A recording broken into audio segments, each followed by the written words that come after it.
नमस्कार साथियों, स्वागत है आपका हमारे YouTube चैनल एजुकेशन हब पर। आज हम कक्षा 10 की सामाजिक विज्ञान की जो पुस्तक है समकालीन भारत भाग 2 का पहला अध्याय संसाधन एवं विकास के बारे में पढ़ेंगे और जानेंगे कि संसाधन किसे कहते हैं, इनका विकास किस प्रकार से होता है। तो आपको बता दें, संसाधन कोई भी ऐसी वस्तु या पदार्थ जो मानवीय क्रियाकलापों में सहायक हो या मानव के विकास में सहायक हो, संसाधन कहलाता है। अब संसाधन किसी भी रूप में विकसित हो सकते हैं। उनका विकास किस प्रकार से होता है, इसी सबको जानने के लिए हम इस अध्याय का अध्ययन करेंगे। तो चलिए हम स्टार्ट करते हैं अपनी क्लास को।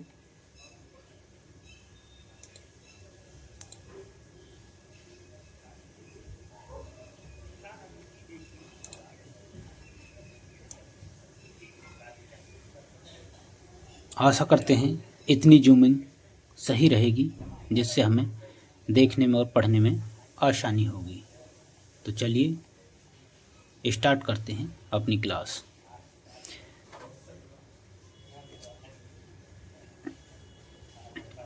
तो यह है, क्या आप उन वस्तुओं का नाम बता सकते हैं जो गांव और शहरों में हमारे जीवन को आराम पहुंचाते हैं। ऐसी वस्तुओं की एक सूची तैयार करें और इनको बनाने में प्रयोग होने वाले पदार्थों का नाम बताएं। जाने दीजिए, चलिए आगे चलते हैं। हमारे पर्यावरण में उपलब्ध प्रत्येक वस्तु जो हमारी आवश्यकताओं की पूरा करने में प्रयुक्त की जा सकती है और जिसको बनाने के लिए प्रौद्योगिकी उपलब्ध है, जो आर्थिक रूप से संभाव्य और सांस्कृतिक रूप से मान्य है, एक संसाधन है। तो हमने अभी बताया था कि कोई भी वस्तु जो हमारी आवश्यकताओं की पूर्ति करने में सहायक है, संसाधन कहलाती है। वही बात यहाँ पर कही गई है। चलिए आगे देखते हैं। हमारे पर्यावरण में उपलब्ध वस्तुओं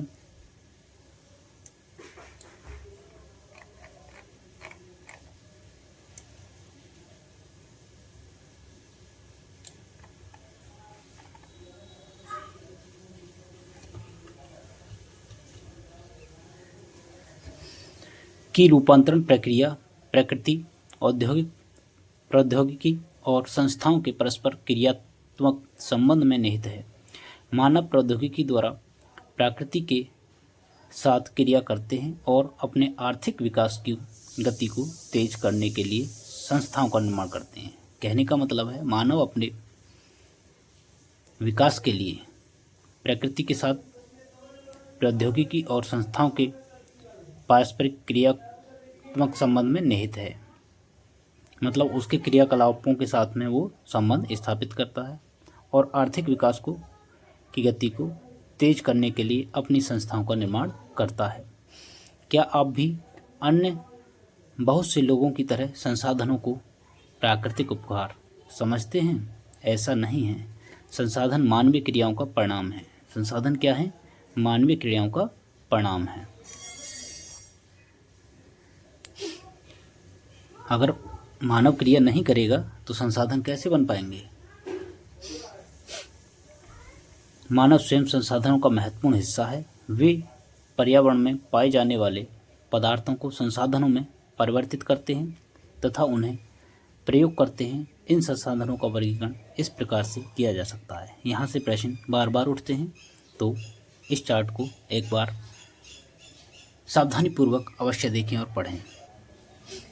यहाँ संसाधनों के प्रकारों का वर्गीकरण किया गया है। जैसे उत्पत्ति के आधार पर संसाधनों को दो वर्गों में रखा गया है, जैव और अजैव। वहीं समाप्यता के आधार पर भी दो प्रकारों में रखा गया है, नवीकरण योग्य और अनवीकरण योग्य। नवीकरण वे संसाधन जिनको पुनः प्रयोग में लाया जा सकता है। अनवीकरण जो एक बार प्रयोग करने के बाद समाप्त हो जाते हैं, जैसे कोयला। नवीकरण में आपका पवन आ जाएगा, जल आ जाएगा। इसको पुनः चक्रणीय के द्वारा प्रयोग में लाया जा सकता है। स्वामित्व के आधार पर इसे दो प्रकारों में बांटा गया है, व्यक्तिगत, सामुदायिक राष्ट्रीय और अंतर्राष्ट्रीय, 3 प्रकार हो गए। इसको कितने प्रकारों में? 3 प्रकारों में। ये आपके 2 प्रकार और ये भी आपके 2 प्रकार। उत्पत्ति के आधार पर 2 प्रकार, समाप्यता के आधार पर 2 प्रकार, लेकिन स्वामित्व के आधार पर 3 प्रकारों में। एक व्यक्तिगत स्वयं के लिए, सामुदायिक पूरे समुदाय के लिए, राष्ट्रीय और अंतर्राष्ट्रीय राष्ट्र के लिए और अंतर्राष्ट्रीय के लिए। विकास के स्तर के आधार पर संभावी, विकसित, भंडार और संचित कोष। ठीक, एक हो गया संभावी, दूसरा होगा विकसित, तीसरा भंडार और संचित कोष। ठीक है, 1 2 3 4 प्रकार हो गया, लेकिन भंडार या संचित कोष एक ही में आएगा। यहाँ भी हम 3 ही प्रकार लगाएंगे इसके। ठीक, चलिए आगे चलते हैं।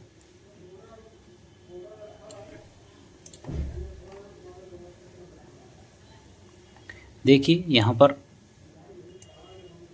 संसाधनों को समझाया गया है कि मानव केंद्र में है और ये प्रकृति है, भौतिक पर्यावरण ये प्रौद्योगिकी है जो उसको संसाधन बनाने में प्रयोग की जाती है। ये संस्थाएं हैं जो मानव संस्थाओं का निर्माण करता है संसाधनों का बनाने के लिए, उपयोग के लिए। ठीक, ये चार्ट दे रखा है। संसाधन हमने बताए थे कितने प्रकार के? 2 प्रकार के, प्राकृतिक और मानवीय।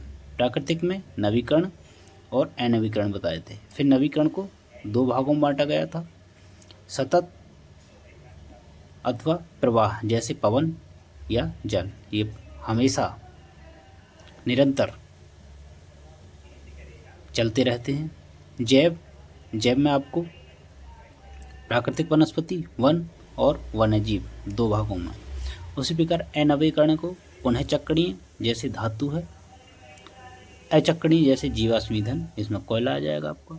मानवीय संसाधनों में संरचना एवं संस्थाएं हैं, मात्रा एवं गुणवत्ता है। आगे देखते हैं।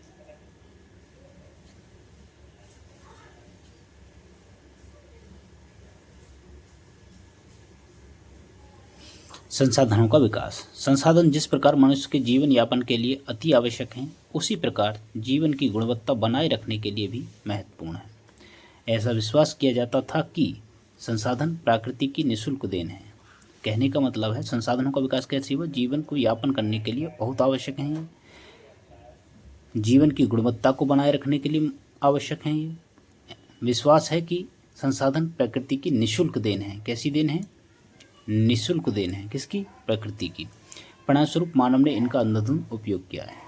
जब किसी को मुफ्त में कुछ मिलेगा तो उसका बहुत ज़्यादा उपभोग करने लगता है, जिससे निम्नलिखित मुख्य समस्याएं पैदा हो गई। कौन कौन सी समस्याएं? कुछ व्यक्तियों के लालचवश संसाधनों का ह्रास हुआ। जैसे अभी आपको कोई चीज़ मुफ्त में मिलने लगे, आप उसको ज़रूरत से ज़्यादा उपयोग करने लगेंगे। जैसे आपको यहाँ पर पानी मिलता है, अपने घर में नल या समर लगा लेते हैं तो पानी को खुला छोड़ देते हैं क्योंकि मुफ्त में मिल रहा है हमारे पास में। इसी के लिए आप राजस्थान चले जाइए, आप सऊदी में चले जाइए, जब आपको एक लिमिटेड मात्रा में मिलेगा या आपको ख़रीदना पड़ेगा तो आपको इसका महत्व पता पड़ेगा और आप फिर क्या करेंगे? उसका सावधानीपूर्वक उपयोग करेंगे। आगे देखते हैं। संसाधन समाज के कुछ ही लोगों के हाथ में आ गए, जिससे समाज 2 हिस्सों संसाधन संपन्न और संसाधनहीन अर्थात अमीर और गरीब में बंट गया। कहने का मतलब है संसाधन समाज के कुछ अमीर लोगों के हाथ में आ जाने पर क्या हुआ? उनको वो 2 भागों में बंट गए, अमीर और गरीब। ठीक, संसाधनों के अंधाधुंध शोषण से वैश्विक पारिस्थितिकी संकट पैदा हो गया, जैसे भूमंडलीय तापन, ओजोन परत अवक्षय, पर्यावरण प्रदूषण और भूमि निम्नीकरण आदि। ये सारी समस्याएं संसाधनों के अंधाधुंध दोहन के परिणाम स्वरूप सामने आई। ये क्रियाकलाप है, इसे आप देख सकते हैं। इससे आगे चलते हैं। मानव जीवन की गुणवत्ता और विश्व शांति बनाए रखने के लिए संसाधनों का समाज में न्यायसंगत बंटवारा आवश्यक हो गया। यदि कुछ ही व्यक्तियों तथा देशों द्वारा संसाधनों का वर्तमान दोहन जारी रहता है तो हमारी पृथ्वी का भविष्य खतरे में पड़ सकता है। कहने का मतलब है कि विश्व शांति बनाए रखने के लिए संसाधनों को समाज में न्याय संगत बंटवारे की आवश्यकता पड़ी। यदि कुछ व्यक्ति या कुछ देश ही संसाधनों के वर्तमान दोहन को जारी रखेंगे, जैसे अगर अमीर के पास है तो वही करेगा, तो हमारी पृथ्वी क्या है, खतरे में पड़ जाएगी। इसलिए हर तरफ के जीवन का अस्तित्व बनाए रखने के लिए संसाधनों के उपयोग की योजना बनाना अति आवश्यक है। सतत अस्तित्व सही अर्थ में सतत पोषणीय विकास का ही एक हिस्सा है। सतत अस्तित्व मतलब हमेशा बने रहना, सतत पोषणीय विकास का ही एक हिस्सा है।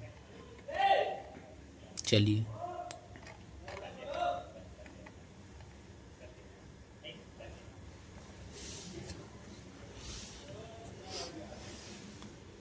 यह है सतत पोषणीय विकास। सतत पोषणीय आर्थिक विकास का अर्थ है कि विकास पर्यावरण को बिना नुकसान पहुंचाए। ये प्रश्न आ चुका है यूपी टीजीटी पीजीटी में। पर्यावरण को बिना नुकसान पहुंचाए और वर्तमान विकास की प्रक्रिया भविष्य की पीढ़ियों को की आवश्यकता की अवहेलना न करे। ठीक, इसे क्या कहेंगे, सतत पोषणीय विकास कहेंगे। आगे चलते हैं, इसके लिए और क्या क्या प्रयास किए गए हैं इन्हें भी देख लेते हैं। रियो डी जेनेरो पृथ्वी सम्मेलन 1952 बहुत बार पूछा गया है। जून 1992 में 100 से भी अधिक राष्ट्राध्यक्ष ब्राज़ील के रियो डी जेनेरो में पहला अंतर्राष्ट्रीय पृथ्वी सम्मेलन एकत्रित हुए। सम्मेलन का आयोजन विश्व स्तर पर उभरते पर्यावरण संरक्षण और सामाजिक आर्थिक विकास की समस्याओं का हल ढूंढने के लिए किया गया था। किस लिए? जो विश्व स्तर पर उभरते पर्यावरण संरक्षण और सामाजिक आर्थिक विकास की समस्याएं थी, उनका हल ढूंढने के लिए हमने ये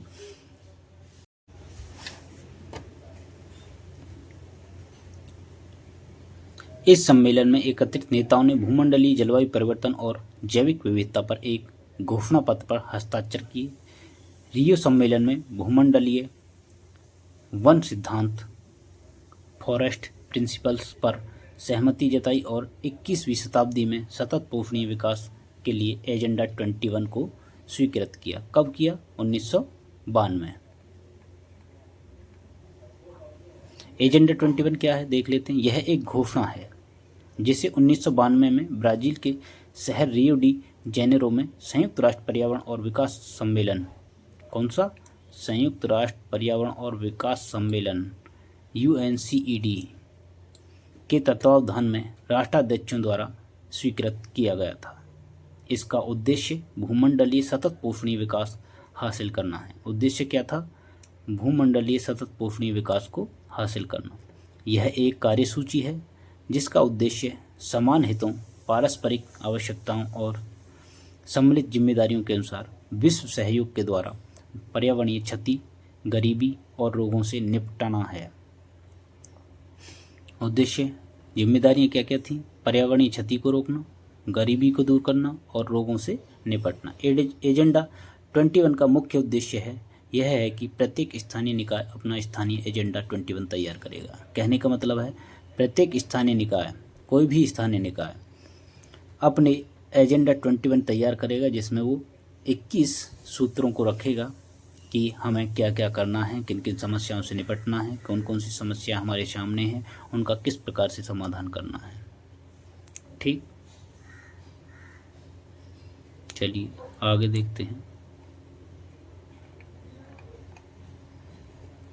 मानव जीवन की गुणवत्ता और विश्व शांति बनाए रखने के लिए, किसकी? मानव जीवन की,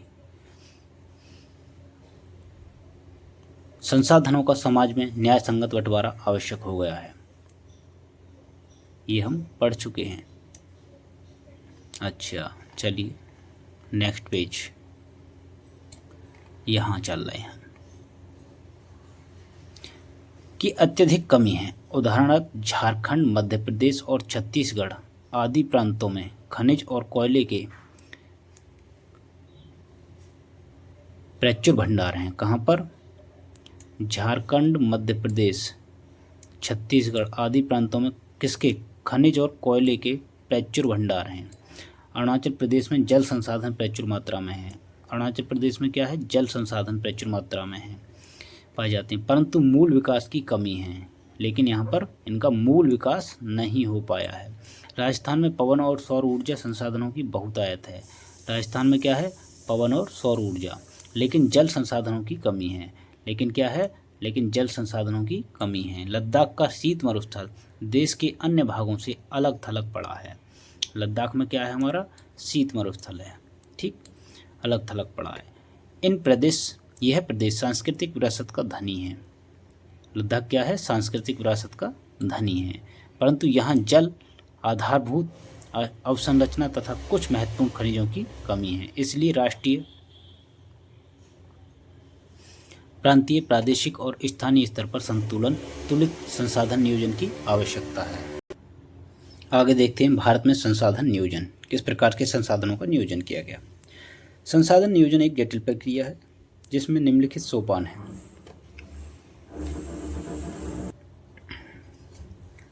नंबर 1, देश के विभिन्न प्रदेशों में संसाधनों की पहचान कर उनकी तालिका बनाना। इस कार्य में क्षेत्रीय सर्वेक्षण, मानचित्र बनाना और संसाधनों का गुणात्मक और मात्रात्मक अनुमान लगाना, यह मापन करना है। नंबर 2, संसाधन विकास योजना लागू करने के लिए उपयुक्त प्रौद्योगिकी, कौशल और संस्थागत योजना नियोजन ढांचा तैयार करना है। नंबर 3, संसाधन विकास योजनाओं और राष्ट्रीय विकास योजना में समन्वय स्थापित करना। स्वाधीनता के बाद भारत में संसाधन नियोजन के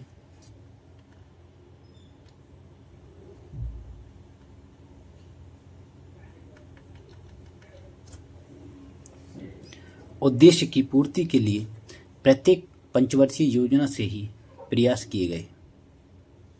प्रथम पंचवर्षीय योजना से ही प्रयास किए गए। किसी क्षेत्र के विकास के लिए संसाधनों की उपलब्धता एक आवश्यक शर्त है, परंतु प्रौद्योगिकी और संस्थाओं में तदनुरूपी परिवर्तनों के अभाव में मात्र संसाधनों की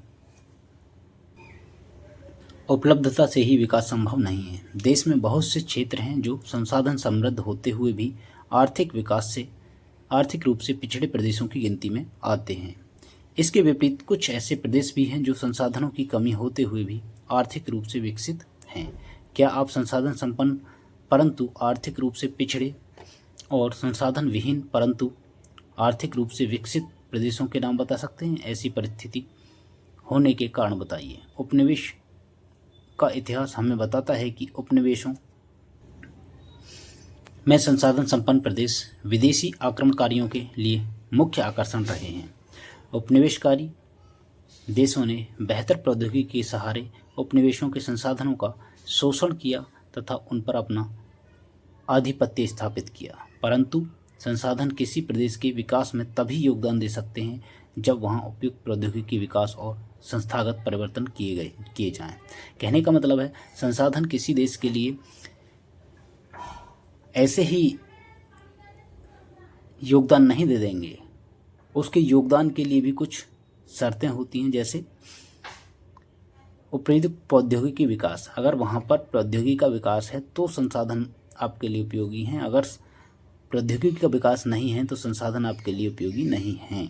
मान के चलिए कहीं पर कोई खनिज दबा हुआ है और आपके उसे खोदने के लिए निकालने के लिए प्रौद्योगिकी विकसित नहीं की गई है, तो वो आपके लिए संसाधन महत्वपूर्ण नहीं है। जब आप उसको निकाल कर परिशोधित करके अपने उपयोग में लाने के लिए प्रौद्योगिकी का विकास कर लेंगे, तभी तो वो योगदान देगा। संसाधन परिवर्तन किए जाएं। उपनिवेश के विभिन्न चरणों में भारत ने इन सब का अनुभव किया, अतः भारत में विकास सामान्यतः तथा संसाधन विकास लोगों के मुख्यतः संसाधनों की उपलब्धता पर ही आधारित नहीं था, बल्कि इसमें प्रौद्योगिकी, मानव संसाधन की गुणवत्ता और ऐतिहासिक अनुभव का भी योगदान रहा है। संसाधनों का संरक्षण, किस प्रकार से संसाधनों का संरक्षण होता है देखते हैं। संसाधन किसी भी तरह के विकास में महत्वपूर्ण भूमिका निभाते हैं, नो डाउट, परंतु संसाधनों का विवेकहीन उपयोग और अति उपयोग के कारण कई सामाजिक, आर्थिक और पर्यावरणीय समस्याएं पैदा हो सकती हैं। अगर आप विवेकहीन उपयोग करोगे, बिना विवेक के उनका उपभोग करोगे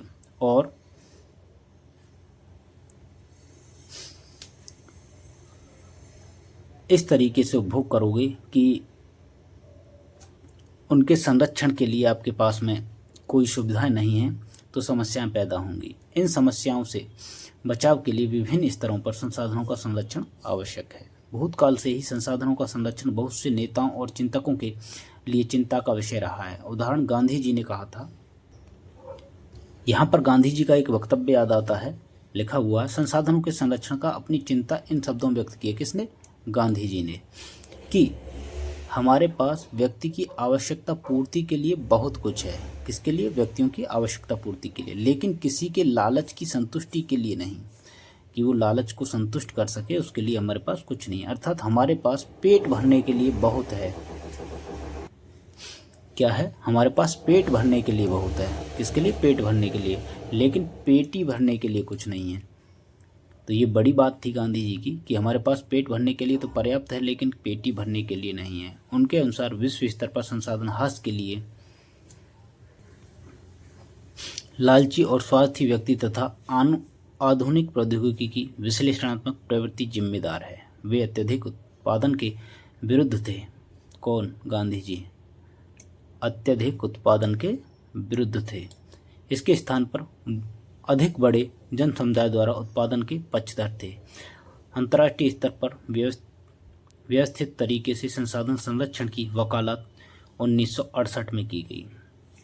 संसाधनों के संरक्षण की वकालत कब की गई थी? 1968 पर। किस स्तर पर? अंतर्राष्ट्रीय स्तर पर, क्लब ऑफ रोम के द्वारा।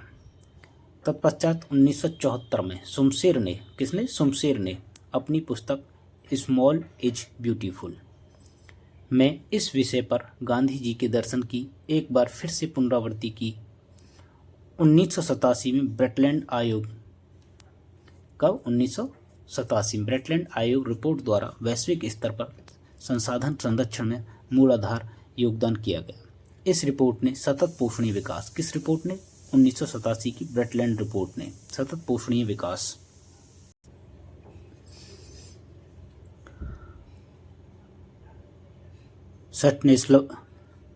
सस्टेनेबल डेवलपमेंट, क्या? सस्टेनेबल डेवलपमेंट की संकल्पना प्रस्तुत की और संसाधन संरक्षण की वकालत की। यह रिपोर्ट बाद में हमारा साझा भविष्य, कौन सी रिपोर्ट?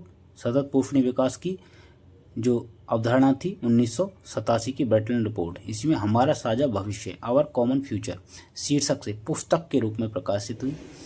इस संदर्भ में एक और महत्वपूर्ण योगदान रियो डी जेनेरो ब्राज़ील में 1992 में, एक और कब हुआ? ब्राज़ील में 1992 में रियो डी जेनेरो में आयोजित पृथ्वी सम्मेलन, कौन सा सम्मेलन? पृथ्वी सम्मेलन द्वारा किया गया। इसे भी देख लेते हैं।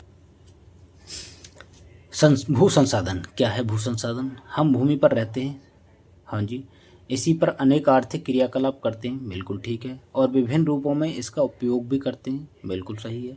अतः भूमि एक बहुत महत्वपूर्ण प्राकृतिक संसाधन है। कहने का मतलब है जो भूमि है वो क्या है? प्राकृतिक संसाधन है। प्राकृतिक वनस्पति, वन्य जीवन, मानव जीवन, आर्थिक क्रियाएं, परिवहन और संचार व्यवस्थाएं भूमि पर ही आधारित हैं। ये सारी चीज़ें हम कहाँ पर करते हैं? भूमि पर करते हैं। परंतु भूमि एक सीमित संसाधन है, ये ध्यान रखें। भूमि एक क्या है? एक सीमित संसाधन है। इसलिए उपलब्ध भूमि का विभिन्न उद्देश्यों के लिए उपयोग सावधानी और योजनाबद्ध तरीके से होना चाहिए। भारत में भूमि पर विभिन्न प्रकार की भू आकृतियाँ जैसे पर्वत, पठार, मैदान, द्वीप पाए जाते हैं। किसकी बात कर रहे हैं? भारत की बात कर रहे हैं। लगभग 43% भू क्षेत्र मैदानी है। किसका? भारत का, जो कृषि और उद्योग के विकास के लिए सुविधाजनक है। पर्वत पूरे भू क्षेत्र के 30% पर हैं। डायरेक्ट क्वेश्चन पूछ लिया जाता है, भारत का कितना प्रतिशत भाग मैदानी है? 43%। कितना प्रतिशत भाग पर्वतीय है? 30%। भारत भाग पर विस्तृत है। वे कुछ बारहमासी नदियों के प्रवाह को सुनिश्चित करते हैं। कौन? पर्वत। पर्वतों से ही तो नदियाँ निकल कर आती हैं। पर्यटन विकास के लिए अनुकूल परिस्थितियाँ प्रदान करता है और पारिस्थितिकी के लिए महत्वपूर्ण है। देश के क्षेत्रफल का 27% हिस्सा पठारी है। कितना? 27% क्षेत्र है। इस क्षेत्र में खनिज, जीवाश्म ईंधन और वनों का अपार संचय कोष है। पठारी क्षेत्रों में खनिज संसाधनों की बहुलता होती है। जैसे हमारे यहाँ पर कौन सा पठार है जो भारत का रूर कहलाता है? बताओ, आंसर कमेंट में दें।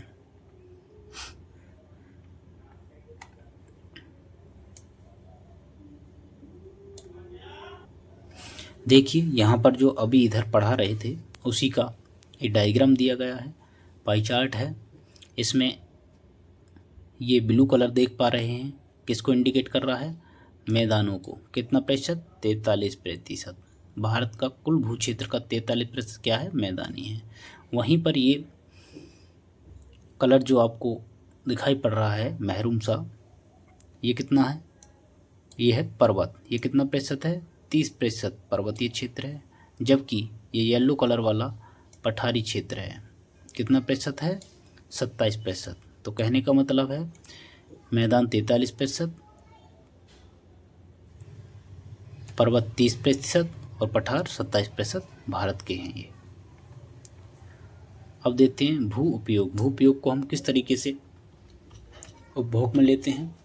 भू संसाधनों का उपयोग निम्नलिखित उद्देश्यों से किया जाता है, जैसे वनों के लिए, कृषि के लिए उपलब्ध अनुपलब्ध भूमि जैसे बंजर तथा कृषि अयोग्य भूमि है, गैर कृषि प्रयोजनों में लगाई गई भूमि है, जैसे इमारतों में, सड़कों में, उद्योग इत्यादि में भूमि का उपयोग किया जाता है। ठीक, आगे, प्रति भूमि के अतिरिक्त अन्य कृषि अयोग्य भूमि, स्थायी चरागाहों तथा अन्य गोचर भूमियाँ, ये भूमि का उपयोग करने के लिए। विविध वृक्ष फसलों तथा उपवनों के अधीन भूमि जो शुद्ध बोए गए क्षेत्र में शामिल नहीं है। कृषि योग्य बंजर भूमि जहाँ 5 से अधिक वर्षों से खेती न की गई हो, क्या कहेंगे? प्रति भूमि। 5 से अधिक वर्षों से खेती न की गई हो, कृषि योग्य बंजर भूमि कहलाती है। ठीक है ना, आगे आ जाओ। ये है आपका प्रतिभूमि। प्रतिभूमि किसे कहते हैं? वर्तमान प्रति और वर्तमान प्रतिभूमि के अतिरिक्त अन्य प्रति। वर्तमान प्रति में क्या क्या शामिल है आप देख लेंगे इसको। जहाँ एक कृषि वर्ष या उससे कम समय में खेती न की गई हो, एक कृषि वर्ष में या उससे कम समय में खेती न की गई हो, उसको प्रतिभूमि कहेंगे। कौन सी प्रतिभूमि? वर्तमान प्रति। वर्तमान प्रतिभूमि के अतिरिक्त अन्य प्रतिभूमि या पुरातन प्रति, जहाँ 1 से 5 कृषि वर्षों से खेती न की गई हो, उसे वर्तमान प्रतिभूमि के अतिरिक्त अन्य प्रतिभूमि कहा जाता है। अब आगे है शुद्ध या नेवल बोया गया क्षेत्र, वह भूमि जिस पर फसलें उगाई व काटी जाती हैं। फसलें उगाई व काटी जाती हैं, शुद्ध व नेवल बोया गया क्षेत्र है, वह शुद्ध या नेवल बोया गया क्षेत्र कहलाता है। एक कृषि वर्ष में एक बार से अधिक बोए गए क्षेत्र को शुद्ध या नेवल बोए गए क्षेत्र में जोड़ दिया जाए तो वह सकल कृषि क्षेत्र कहलाता है। अगर एक कृषि क्षेत्र में बोए गए क्षेत्र के साथ में एक से अधिक बोए गए क्षेत्र को भी जोड़ दिया जाए तो क्या कहलाएगा? सकल कृषि क्षेत्र। ठीक, आगे चलते हैं। ये चार्ट दिया गया है, इसे एक बार देख लें क्या क्या है। इसमें सभी का डिवाइडेशन किया गया है, जैसे वन कितने क्षेत्र पर हैं, भूमि बंजर एवं कृषि योग्य भूमि कितनी है, गैर कृषि प्रयोजनों में अंतर्गत क्षेत्र कौन सा, स्थायी चरागाह तथा अन्य गोचर भूमियाँ कितनी है, विविध वृक्ष फसलों तथा उपवनों के अंतर्गत कितना क्षेत्र आ रहा है। ठीक, चलिए आगे चलते हैं। ये 2023 का डाटा है। ठीक,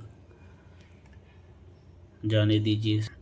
हम यहाँ देखेंगे भारत में भू उपयोग प्रारूप क्या है। भू उपयोग को निर्धारित करने वाले तत्वों में भौतिक कारक जैसे भू आकृतिक, जलवायु और मृदा के प्रकार तथा मानवीय कारक जैसे जनसंख्या, घनत्व, प्रौद्योगिकी क्षमता, सांस्कृतिक और परंपरा इत्यादि शामिल है। भारत का कुल भौगोलिक क्षेत्र 32.8 लाख वर्ग किलोमीटर है। कितना है? 32.8 लाख वर्ग किलोमीटर। परंतु इसके 93% भूभाग के ही भू उपयोग आंकड़े उपलब्ध हैं, क्योंकि पूर्वोत्तर प्रांतों में असम को छोड़कर, किसको?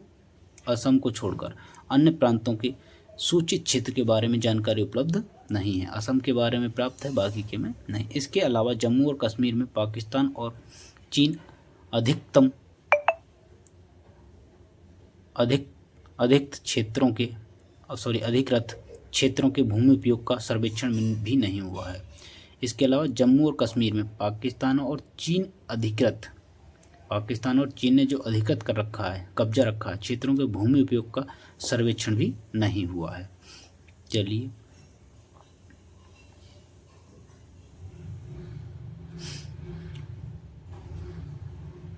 ये क्रियाकलाप है, इसे छोड़िए, आगे आते हैं अपने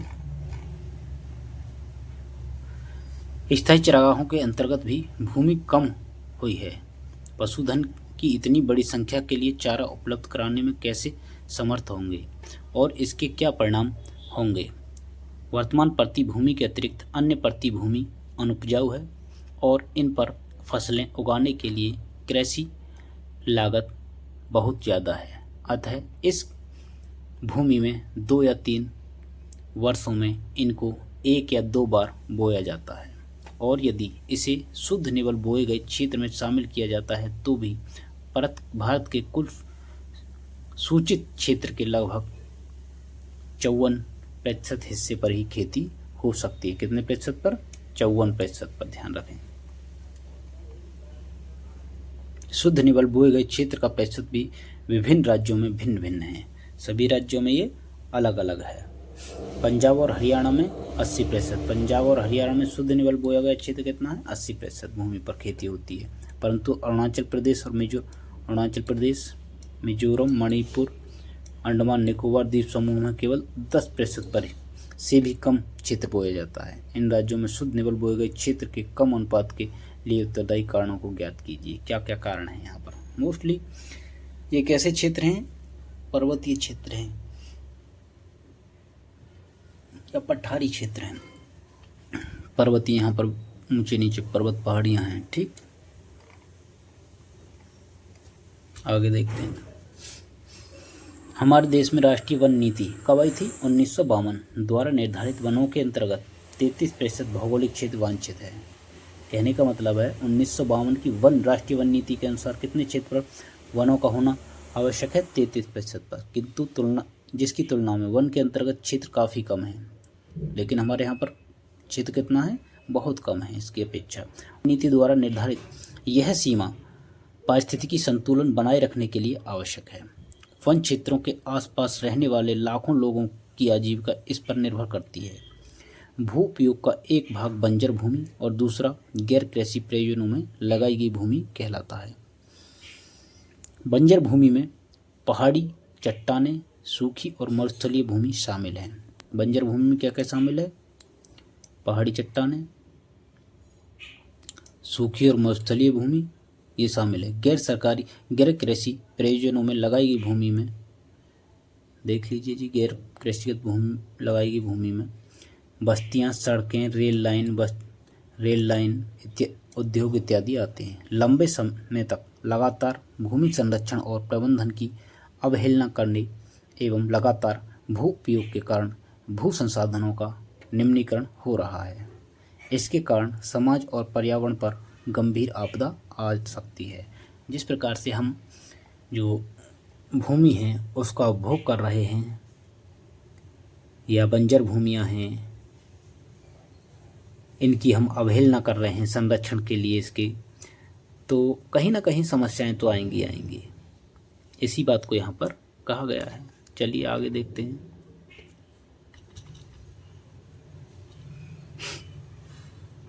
आगे है भूमि निम्नीकरण और संरक्षण के उपाय। भूमि निम्नीकरण क्या है और इसके संरक्षण के लिए क्या क्या उपाय हैं। भूमि एक ऐसा संसाधन है जिसका उपयोग हमारे पूर्वज करते आए हैं तथा भावी पीढ़ी भी इसी भूमि का उपयोग करेगी। जाहिर सी बात है, हम भोजन, मकान और कपड़े की अपनी मूल आवश्यकताओं का 95% भाग, कितना? 95% भाग भूमि से ही प्राप्त करते हैं। भाई खाने को हमें कहाँ से आता है? भूमि से आता है। पहनने को हमें कपड़े कहाँ से आते हैं? भूमि से आते हैं, क्योंकि वन या जिससे भी कपड़े बनते हैं, जैसे रेशम का है, कीट कहाँ पर पाले जाते हैं? पेड़ों पर पाले जाते हैं। पेड़ कहाँ पर उगाए जाते हैं? भूमि पर उगाए जाते हैं। सूत कहाँ पर उगाया जाता है? भूमि पर उगाया जाता है। कपास कहाँ पर उगाई जाती है? भूमि पर उगाई जाती है। इसी से तो कपड़े बनते हैं क्रियाकलाप के कारण। या हम भेड़ पालते हैं, ऊन वहीं से भी आती है, तो वो कहाँ पाली जाती हैं? भाई भूमि पर ही तो पाले जाएंगे। केवल भूमि का निम्नीकरण हो रहा है। इन सभी क्रियाकलापों से भूमि का केवल निम्नीकरण हो रहा है, बल्कि भूमि को नुकसान पहुंचाने वाली प्राकृतिक ताकतों को भी बल मिल रहा है।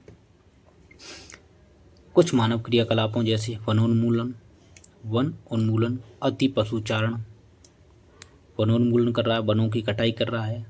अब वनोन्मूलन का मतलब वनों की कटाई करना। अति पशुचारण, खनन ने भी भूमि के निम्नीकरण में मुख्य भूमिका निभाई है।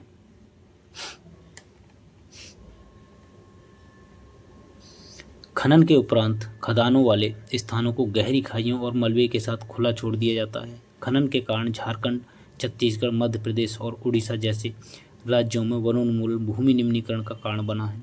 गुजरात, राजस्थान, मध्य प्रदेश और महाराष्ट्र में अति पशुचारण भूमि निम्नीकरण का कारण है। कहाँ पर? गुजरात में, राजस्थान में, मध्य प्रदेश में और महाराष्ट्र में पशुचारण भूमि निम्नीकरण का मुख्य कारण बना है। पंजाब, हरियाणा, पश्चिमी उत्तर प्रदेश जैसे राज्यों में अधिक सिंचाई, कहाँ पर? पंजाब में, हरियाणा में, पश्चिमी उत्तर प्रदेश में ज़्यादा सिंचाई के कारण, क्योंकि यहाँ नहरों के जाल बिछे हुए हैं, भूमि समतल है, बहुत सारी फसलें उगाई जाती हैं, जैसे धान की खेती दो बार की जा रही है आज के समाज में, तो यहाँ पर पानी बहुत ज़्यादा दिया जाता है, तो सिंचाई के कारण, अत्यधिक सिंचाई के कारण निम्नीकरण के लिए उत्तरदायी हैं। अति सिंचन से उत्पन्न जलाक्रांता भी, क्या? जलाक्रांता भी भूमि निम्नीकरण के लिए उत्तरदायी है, जिससे मृदा में लवणीयता और क्षारीयता बढ़ जाती है। भाई जब क्षारीयता बढ़ जाएगी तो क्या होगा? लवणीयता बढ़ जाएगी तो क्या होगा? खनिज प्रक्रियाएं जैसे सीमेंट उद्योग में चूना पत्थर को पीसना और मृदा बर्तन उपभोग में चूने, खड़िया और सेल खड़ी के उपयोग से बहुत अधिक मात्रा में वायुमंडल में धूल विसर्जित होती है। जब इसकी परत भूमि पर जम जाती है तो मृदा की जल सोखने की प्रक्रिया अवरुद्ध हो जाती है। आपने देखा होगा कहीं पे भी जो पोल्ट्री उद्योग हैं, वहाँ से जब उसका राख वाख उड़ती है, सब छोड़िए, आपके आसपास अगर चीनी मिल लगी हुई है तो उसके चिमनी से जब धुआं निकलता है, उसके साथ में इतनी कालिख आ जाती है आपकी छतों पर या आसपास के में क्षेत्रों पर, इतना जम जाती है कि पैर रखते ही पूरा काला हो जाता है, जिसके कारण पानी सोखने की क्षमता समाप्त हो जाती है। जिसके कुछ वर्षों से देश के विभिन्न भागों में औद्योगिक जल विकास से बाहर आने वाला अपशिष्ट पदार्थ भूमि और जल प्रदूषण का मुख्य स्रोत है। भूमि निम्नीकरण की समस्याओं को सुलझाने के कई तरीके हैं। वनारोपण और चरागाहों का उचित प्रबंधन। क्या तरीका? वनारोपण करना चाहिए, चरागाहों का उचित प्रबंधन करना चाहिए, इससे कुछ हद तक मदद कर सकते हैं। पेड़ों की रक्षा, मेखला, शेल्टर बेल्ट, पशुचारण नियंत्रण और रेतीले टीलों की कांटेदार झाड़ियाँ लगातार स्थिर बनाने की प्रक्रिया से भी भूमि कटाव की रोकथाम शुष्क क्षेत्रों में की जा सकती है। बंजर भूमि के अतिरिक्त प्रबंधन, खनन नियंत्रण और औद्योगिक जल की अपशिष्ट के पश्चात विसर्जित करके जल और भूमि प्रदूषण को कम किया जा सकता है। तो ये क्या थे? भूमि को संरक्षित करने के लिए कुछ उपाय थे। क्या क्या थे इसमें आपने देखा? बंजर भूमि के उचित प्रबंधन करें, खनन को नियंत्रित करें, उद्योग जल के परिष्करण करें, जो उद्योग धंधों से जल निकल रहा है, नालों में सीधा बहा दिया जाता है, नदियों में, उसको परिष्कृत करके ही छोड़ा जाए, और जल और भूमि प्रदूषण को कम किया जा सकता है इसके कारण। अब देखते हैं मृदा का संसाधन क्या, मृदा संसाधन क्या है। देखिए, मिट्टी अथवा मृदा सबसे महत्वपूर्ण नवीकरण योग्य प्राकृतिक संसाधन है। कैसा है मृदा? नवीकरण योग्य। ठीक है, यह पौधों के विकास का माध्यम है जो पृथ्वी पर विभिन्न प्रकार के जीवों का पोषण करती है। मृदा एक जीवन तंत्र है। कैसा तंत्र है? जीवन तंत्र है। कुछ सेंटीमीटर गहरी मृदा बनने में लाखों वर्ष लग जाते हैं। 1 सेंटीमीटर की ही मृदा को बनने में कितना समय लग जाता है? लाखों वर्ष लग जाते हैं। मृदा बनाने की प्रक्रिया में उच्चावच जनक जैल सेल अथवा संस्तर सेल, जलवायु, वनस्पति और अन्य जैविक पदार्थ और समय मुख्य कारक हैं। प्रकृति के अनेकों तत्व जैसे तापमान परिवर्तन, बहते जल की क्रिया, पवन, हिमनदी और अपघटन क्रियाएं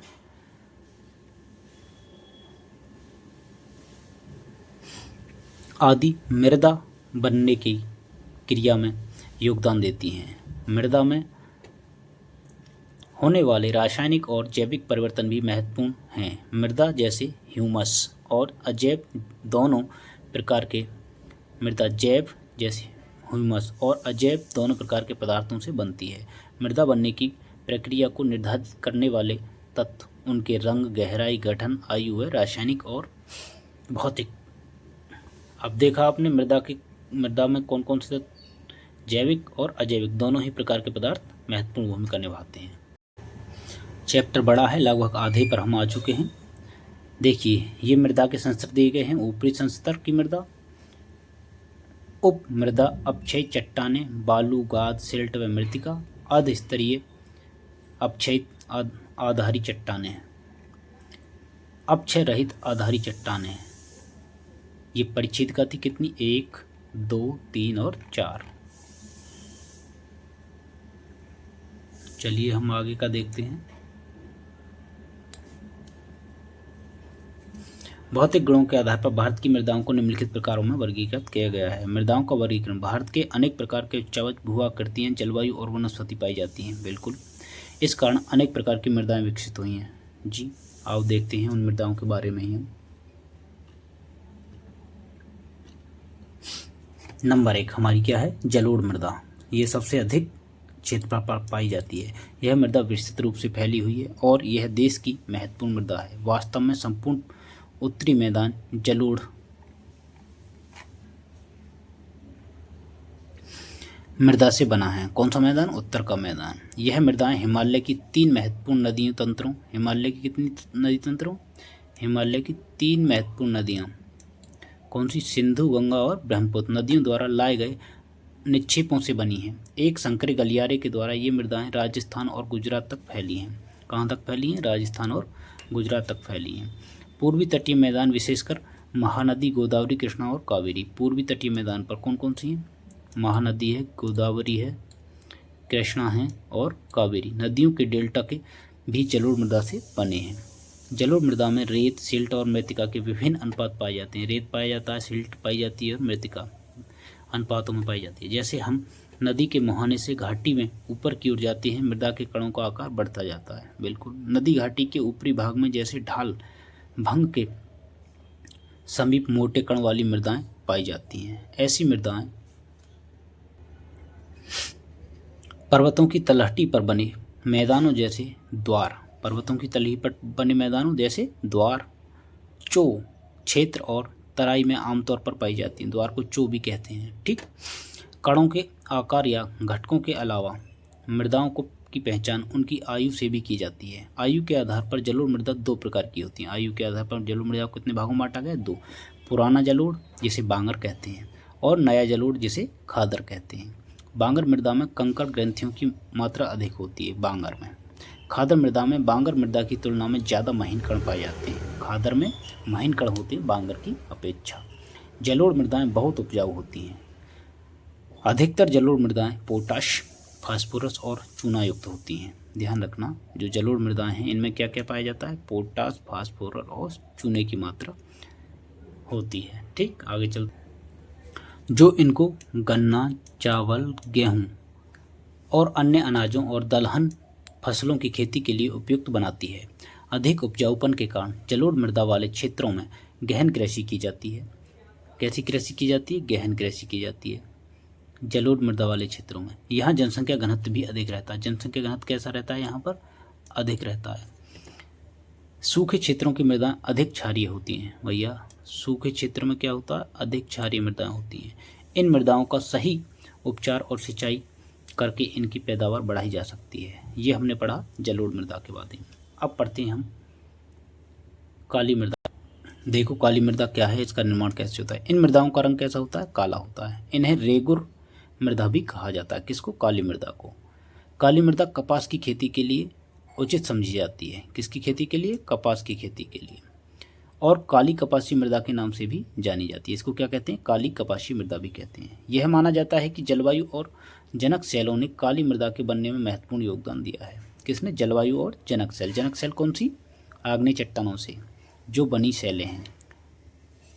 ठीक, काली मृदा के बनने में महत्वपूर्ण योगदान दिया है। किस प्रकार की मृदाएं दक्कन पठार, कहाँ पर, दक्कन के पठार में, बेसाल्ट क्षेत्र के उत्तर पश्चिम भागों में पाई जाती हैं। कहाँ पर, बेसाल्ट क्षेत्र के उत्तर पश्चिम भागों में। दक्कन पठार जो है बेसाल्ट से बना हुआ है, ठीक है ना, में पाई जाती हैं और लावा जनक शैलों से बनी हैं। इसी को जनक शैल कहते हैं, किसको, लावा शैलों को।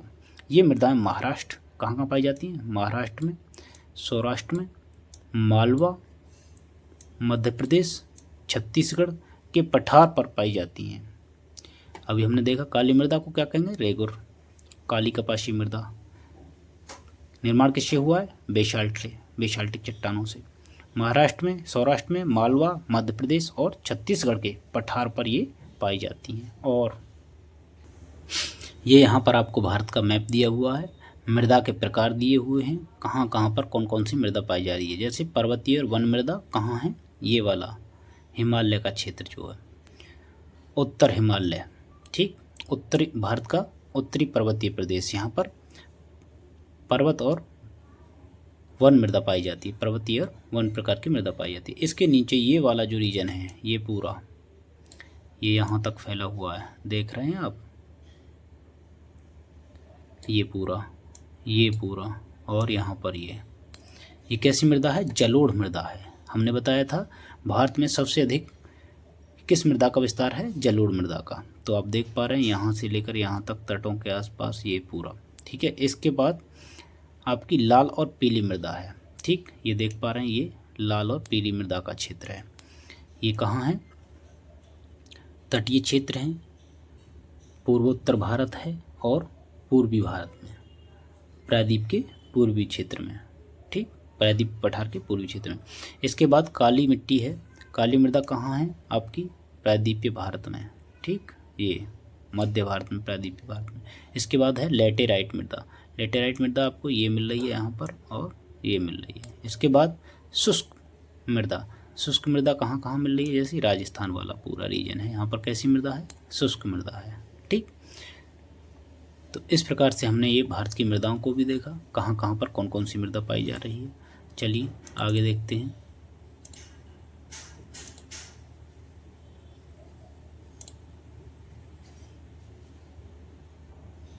ये पूरा काली मृदा का रीजन है, काली मृदा, दक्कन पठार, और इधर आप देखेंगे ये लेटेराइट मृदा है, ये पर्वतीय या पठारी क्षेत्रों में मिलती है। आगे देखते हैं।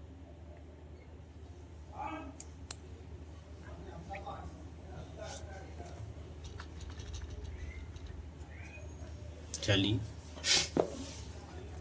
दक्षिणी पूर्वी दिशा में गोदावरी और कृष्णा नदी की घाटियों तक फैला हुआ है। काली मृदा बहुत महीन कणों अर्थात मृतिका से बनी है।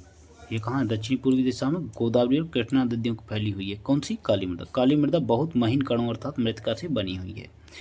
इसकी नमी धारण करने की क्षमता बहुत होती है। किसकी, नमी धारण करने की क्षमता कैसी होती है, बहुत अधिक होती है। इसके अलावा ये मृदा कैल्शियम कार्बोनेट, मैग्नीशियम, पोटास और चूना से जैसे पौष्टिक तत्वों से परिपूर्ण होती है। इसमें क्या क्या पाया जाता है, किसकी अधिकता होती है, कैल्शियम कार्बोनेट की, मैग्नीशियम की, पोटास की और चूना की। परंतु इनमें फास्फोरस की कमी पाई जाती है। फास्फोरस की क्या पाई जाती है, कमी पाई जाती है। किसमें, काली मृदाओं में। गर्म और शुष्क मौसम में इन मृदाओं में गहरी दरारें पड़ जाती हैं, जिससे इन्हें अच्छी तरह वायु मिश्रण हो जाता है। गीली होने पर ये मृदाएं चिपचिपी हो जाती हैं। गीली होने पर कैसी हो जाती हैं, चिपचिपी हो जाती हैं और इनको जोतना मुश्किल होता है। आगे देखते हैं।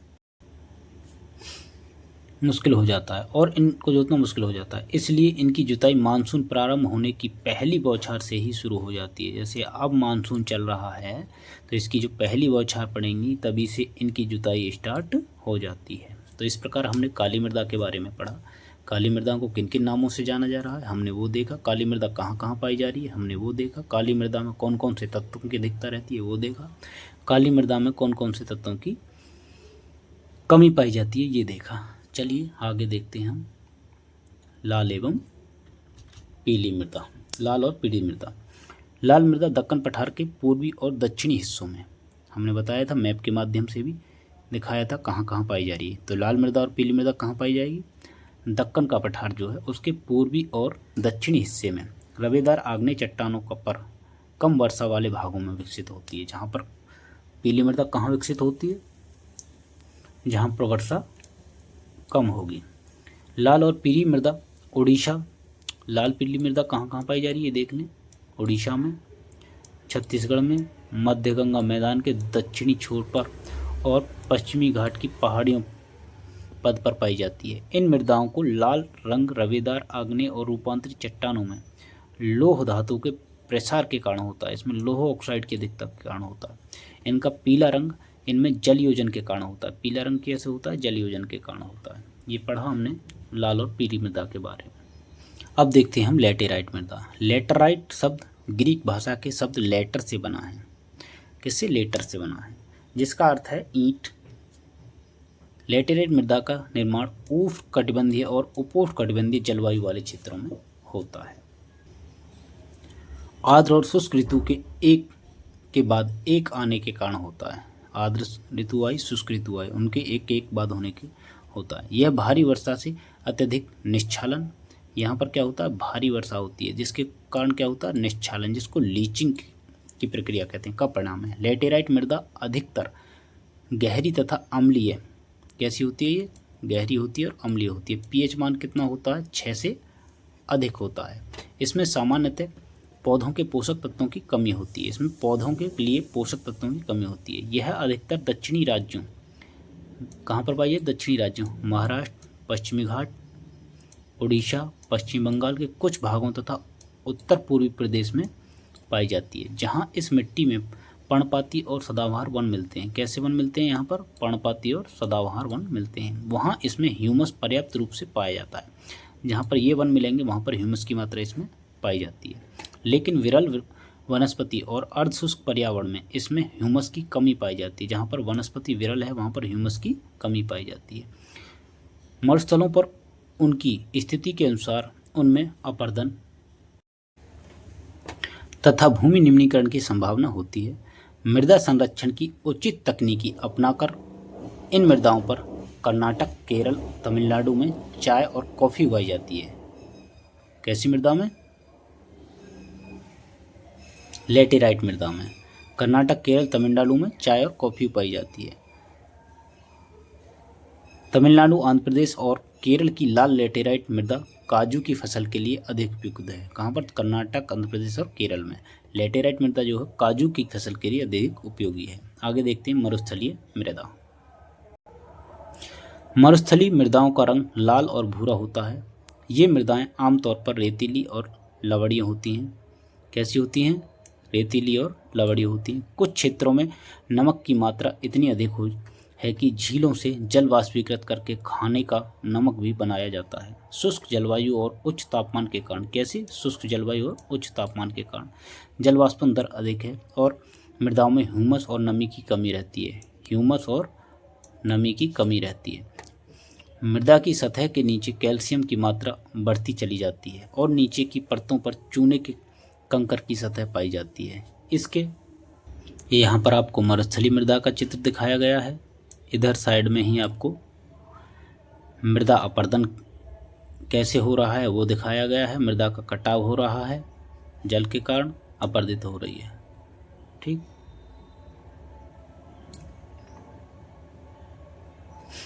मृदा में जल अंतः इस स्यंदन अवरुद्ध हो जाता है। इस मृदा को सही तरीके से सिंचित करके कृषि योग्य बनाया जा सकता है, जैसे कि पश्चिमी राजस्थान में हो रहा है।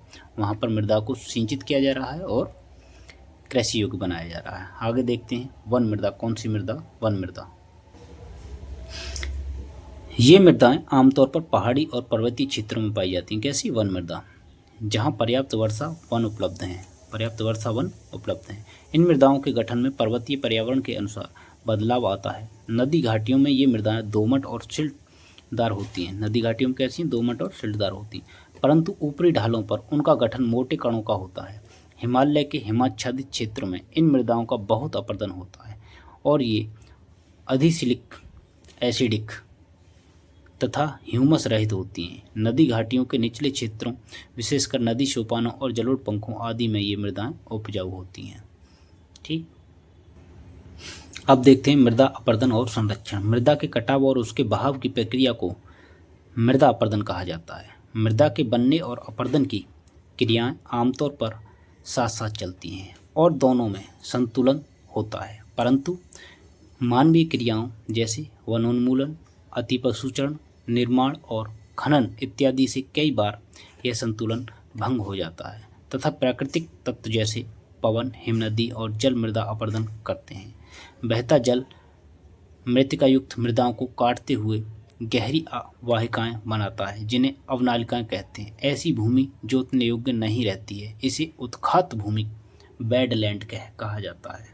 क्या कहा जाता है? बैडलैंड। यह वहाँ कहाँ देखने को मिलता है? चंबल क्षेत्र में। चंबल जो नदी है, चंबल जो घाटी है, वहाँ पर उत्खात भूमि या बैडलैंड देखने को मिलता है, यहाँ पर गहरी गहरी अवनालिकाएं बन जाती हैं, परतीय अपरदन देखने को मिलता है। चंबल बेसिन में ऐसी भूमि को खड्ड, चंबल बेसिन क्या कहते हैं? खड्ड, रिवेन भूमि कहा जाता है। कई बार जल विस्तृत क्षेत्र को ढके हुए ढाल के साथ नीचे की ओर बहता है। ऐसी स्थिति में इस क्षेत्र की ऊपरी मृदा घुलकर जल के साथ बह जाती है। इसे चादर अपरदन क्या कहते हैं? सीट इरोजन कहा जाता है। पवन द्वारा मैदान अथवा ढाल क्षेत्र में मृदा को उड़ा ले जाने की प्रक्रिया को पवन अपरदन कहा जाता है। चादर अपरदन का मतलब क्या है? सीट इरोजन का मतलब क्या है? वहाँ पर ऊपरी जो परत है उसको पूरी को जो मृदा है घुलकर बहकर जल के साथ आगे बढ़ जाती है, इसे सीट अपरदन कहते हैं या चादर अपरदन कहते हैं। कृषि के गलत तरीकों से भी मृदा अपरदन होता है। गलत ढंग से हम हल चलाने जैसे ढाल पर ऊपर से नीचे की ओर हल चलाने से वाहिकाएं बन जाती हैं जिससे अंदर से बहता पानी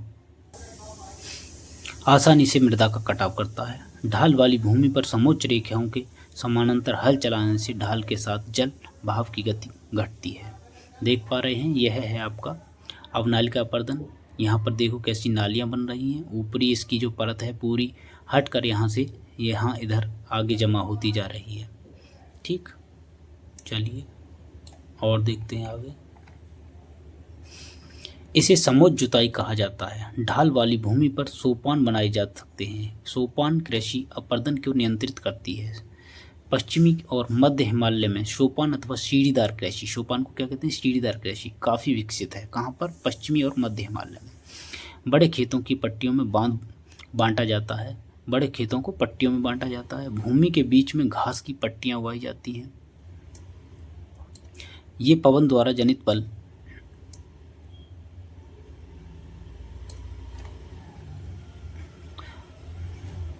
को कमजोर करती हैं। इस तरीके की पट्टी कृषि स्ट्रिप फार्मिंग कहते हैं। पट्टी कृषि इसी को क्या कहते हैं? पट्टी कृषि को स्ट्रिप फार्मिंग कहते हैं। पेड़ों को कतारों में लगाकर रक्षक शेल्टर बेल्ट मेखला बनाना भी पवनों की गति कम करता है। आपने देखा होगा कि जब बाग लगाते हैं तो आसपास के ऐसे वृक्ष लगाते हैं जिससे कि फसल को नुकसान ना हो, वो हवा को रोक लेते हैं। इन रक्षक पेटियों का, उसी को हम क्या कहते हैं? रक्षक पेटिका। रक्षक पेटियों का पश्चिम भारत में रेत के टीलों के स्थायीकरण में महत्वपूर्ण योगदान रहा है। इस प्रकार से ये हमारा जो चैप्टर है यहाँ पर समाप्त होता है। इसके बाद यहाँ पर ये दे रखे हैं हमारे अभ्यास प्रश्न। चलो देख लेते हैं इन अभ्यास प्रश्नों को एक बार।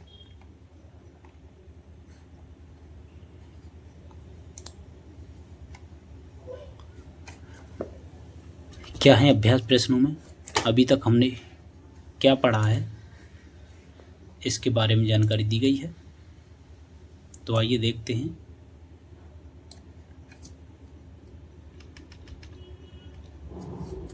कुछ अभ्यास प्रश्नों को भी। ठीक, तो पहला प्रश्न है हमारा, पंजाब में भूमि निम्नीकरण का निम्नलिखित में से मुख्य कारण क्या है? गहन खेती है, वनोन्मूलन है, अधिक सिंचाई है या अति पशुचारण है? तो जैसा कि हमने अभी अपने अध्याय के माध्यम से पीछे पढ़ा है, पंजाब में भूमि निम्नीकरण का सबसे प्रमुख कारण क्या है? अधिक सिंचाई। आगे है, निम्नलिखित में से किस प्रांत में सीढ़ीदार सोपानी खेती की जाती है? पंजाब में की जाती है, हरियाणा में की जाती है, उत्तर प्रदेश में के मैदानों में की जाती है या उत्तराखंड में की जाती है? तो बताइए, पंजाब में मैदानी क्षेत्र है, समतल है, यहाँ पर कोई मतलब ही नहीं है किसका, सीढ़ीदार कृषि का। हरियाणा यहाँ भी नहीं है, उत्तर प्रदेश के मैदानों में यहाँ भी नहीं है। कहाँ की जाएगी, उत्तराखंड में, क्योंकि क्या बताया था, मध्य और पश्चिमी हिमालय क्षेत्र में। ठीक, आगे है, इनमें से किस राज्य में काली मृदा मुख्य रूप से पाई जाती है। जम्मू कश्मीर में क्या पाई जाती है, नहीं पाई जाएगी, क्योंकि यहाँ पर वन्य या पर्वतीय मृदा पाई जाएगी। राजस्थान में पाई जाएगी, बिल्कुल नहीं पाई जाएगी, क्योंकि यहाँ पर कैसी, शुष्क मृदा पाई जाएगी। ठीक, महाराष्ट्र में यहाँ भी, यहाँ पाई जाएगी, झारखंड में नहीं। तो क्या है, काली मृदा महाराष्ट्र में पाई जाएगी। ठीक, इतने ही दे रखे थे यहाँ पर, बाकी सब आपके लघु उत्तरीय प्रश्न हैं। तो इस प्रकार से हमने इस अध्याय को भी कंप्लीट किया। ये कक्षा 10 का पहला ही अध्याय था, संसाधन और विकास। चलिए आगे दूसरा अध्याय कल लेकर आते हैं। अगर क्लास अच्छी लगी हो तो इस क्लास को लाइक, शेयर और सब्सक्राइब अवश्य करें, साथियों को जोड़ने का प्रयास करें। धन्यवाद, आपका दिन शुभ हो।